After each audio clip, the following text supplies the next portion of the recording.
তো গাইস, আসসালামু আলাইকুম। আপনারা সবাই কেমন আছেন? আমি ভালো আছি। আপনাদের জন্য অ্যানাদার স্পেশাল ব্লগ নিয়ে এলাম। আর আজকে আমি এসেছি বাইতুল মোকাররম মসজিদে। আর আমি যতটুকু পারবো মসজিদটা ঘুরে দেখাবো আপনাদের। এখন বাজে 12টা। আর অনেক রোদ, নিচে পা ফালা যাচ্ছে না। তা অনেক মানুষ ছবি তোলার জন্য আর কি একটু বের হইছে। সবাই তাড়াহুড়ো করে ছবি তোলা আবার ভিতরে চলে যাচ্ছে। আর ফ্রাইডেতে অনেক অনেক জায়গা থেকে এই মসজিদে অনেক মানুষে আসে দেখতে, নামাজ পড়তে। আর এবারই ফার্স্ট না, আমি মসজিদে এর আগে অনেকবার আসছি। প্রতি ফ্রাইডেতে আসা হয়, কিন্তু আগের ফ্রাইডেতে গ্যাপ গেছিল আর কি। ইচ্ছা ছিল কিন্তু আসতে পারি নাই, তাই এই ফ্রাইডেতে আসছি।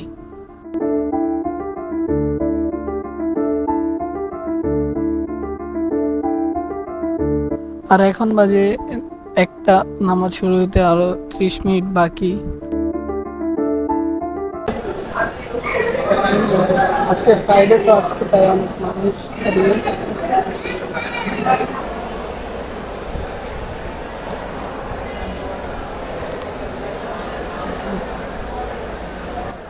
নামাজটা শেষ হওয়ার সাথে সাথে বৃষ্টি শুরু হয়ে গেছে। অনেক মানুষ আটকে আছে, বের হতে পারছে না। আর যে এটা স্টেডিয়াম, ফুটবল স্টেডিয়াম, বাইতুল মোকাররমের পাশেই।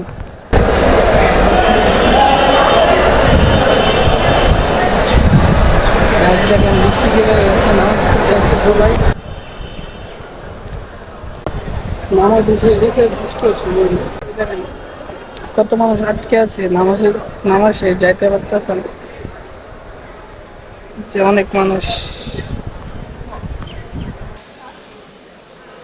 আর এই দিকে বের হওয়ার রাস্তার দিকে কত মানুষ দাঁড়িয়ে আছে।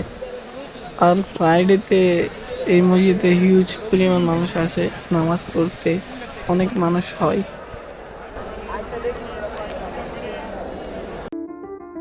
মসজিদ থেকে একটু বের হয়ে দেখি বৃষ্টি আরো বেশি, তাই কতক্ষণ দাঁড়িয়েছিলাম। তারপর ভাবলাম দাঁড়িয়ে থেকে লাভ নাই, তাই হাঁটা শুরু করলাম।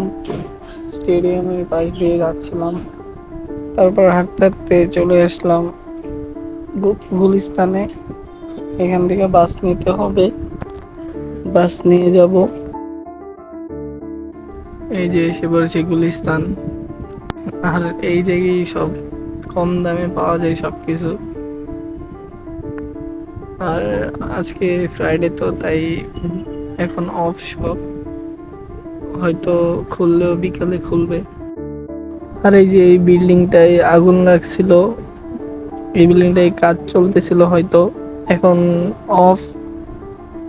কি জন্য লাগছিল তা জানি না, কিন্তু এতটুকু জানি যে এই বিল্ডিংটায় আগুন লাগছিল। তারপর বাস আসলো, বাসে উঠে পড়লাম। আমার গন্তব্যে যাচ্ছি, বাসায়। আজকের ব্লগটা এতটুকুই। আপনাদের সবাইকে ধন্যবাদ ব্লগটা দেখার জন্য।